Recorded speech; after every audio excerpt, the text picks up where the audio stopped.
भातसँग पर्फेक्ट जोडी खोज्दै हुनुहुन्छ?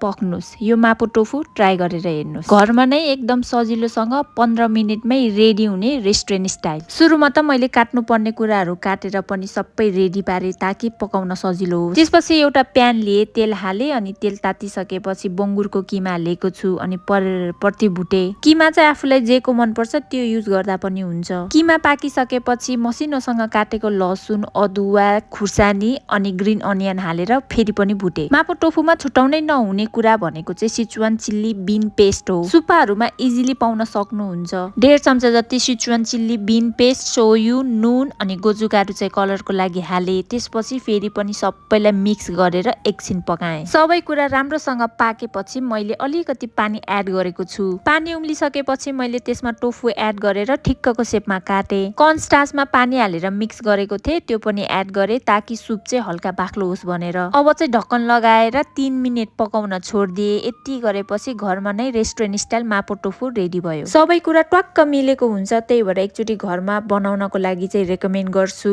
यति भन्दै ओके बाई।